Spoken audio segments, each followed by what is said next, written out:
हर साल जब केंद्र सरकार बजट पेश करती है तो आम नागरिकों के साथ साथ तमाम जो व्यवसायिक से जुड़े लोग होते हैं उनके दिमाग में ये बात आती है कि केंद्र सरकार की झोली में हमारे लिए क्या है, या केंद्र सरकार कौन से अच्छे निर्णय या फैसले करने जा रही है जिससे उनकी राह आसान हो जाएगी। नमस्कार, आप देख रहे हैं न्यूज 18 इंडिया का डिजिटल प्लेटफॉर्म और आपके साथ मैं हूं मानव यादव। मेरे हाथ में इस वक्त आप पैन कार्ड देख रहे हैं और ये खबर पैन कार्ड से जुड़ी हुई है। जिस तरीके से हर नागरिक का एक पैन कार्ड होता है, उसी तरीके से हर व्यवसाय, हर बिजनेस का एक अपना पैन कार्ड होता है।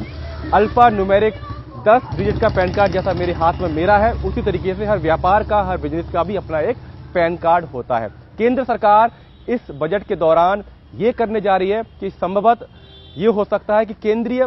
वित्त मंत्री निर्मला सीतारमण ये ऐलान कर सकती है आने वाले समय में कि पैन कार्ड को ही बिजनेसेस के लिए सिंगल बिजनेस आईडी के रूप में मंजूरी मिल सकती है। यानी अगर बिजनेसेस को, तमाम व्यवसायों को अपनी आइडेंटिटी बतानी हो तो उनको बाकी दस्तावेजों की जगह सिर्फ उनका काम पैन कार्ड से ही चल जाएगा। अभी हाल में होता यह है कि अगर किसी इन्वेस्टर को किसी टेंडर के लिए या किसी क्लियरेंस के लिए कोई मंजूरी लेनी है तो मल्टीपल आइडेंटिफिकेशन का रास्ता अपनाना पड़ता है, जिसमें उनको तमाम तरीके के डॉक्यूमेंट्स मिनिस्ट्री को या तमाम राज्य सरकारों के जो विभाग हैं उनको देने पड़ते हैं। लेकिन अब अगर केंद्र सरकार पैन कार्ड को ही सिंगल बिजनेस आईडी के रूप में मंजूरी दे देती है तो इससे होगा ये कि तमाम जो इन्वेस्टर्स हैं, तमाम जो व्यापारी हैं, जिनके व्यवसाय चल रहे हैं, जिनके प्रतिष्ठान हैं, उनको पैन कार्ड के जरिए ही वे अपनी आइडेंटिटी साबित कर पाएंगे। मौजूदा स्थिति में अभी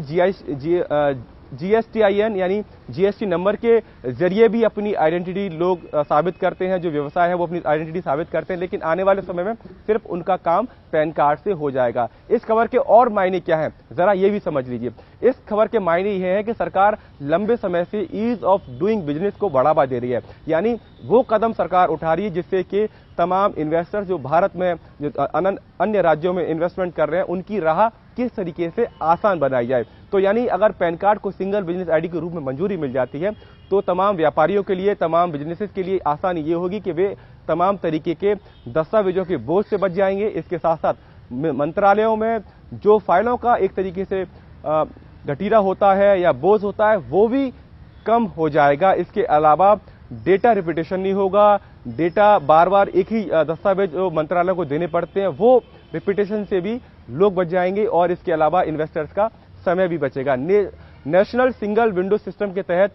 सरकार तमाम राज्यों में तमाम एक तरीके से समन्वय बिठाने की लंबे समय से कोशिश कर रही है कि एक ही खिड़की पर यानी सिंगल विंडो समाधान निकाले जाए जिससे कि व्यापारियों की राह और आसान हो जाए। तो इसी बात पर गौर कर रहे हैं तो बीते साल केंद्रीय मंत्री पीयूष गोयल ने इस बात के संकेत दिए थे कि आने वाले समय में कि भारत सरकार इस बात को मंजूरी दे सकती है कि पैन कार्ड को ही सिंगल बिजनेस आईडी के रूप में मंजूरी दी जाए और संभवतः अब ये इस साल बजट के दौरान इस बात का ऐलान केंद्रीय वित्त मंत्री निर्मला सीतारमण कर सकती हैं। तो इससे जो बिजनेस करने वाले लोग हैं, जो बिजनेस एंटिटीज हैं, उनको काफी आसानी होगी। तमाम मल्टीपल आइडेंटिफिकेशन से उनको नहीं गुजरना पड़ेगा और उनका समय भी बचेगा। इन्वेस्टर्स को तमाम टेंडर्स के दौरान जो प्रक्रिया होती है उसके दौरान भी उनका काफी समय बचेगा। सरकार के इस कदम से आप कितना खुश हैं, आपको ये कदम कितना बेहतरीन लगता है, कितनी सराहना आप करना चाहते हैं, हमारे कमेंट सेक्शन में जरूर बताइएगा।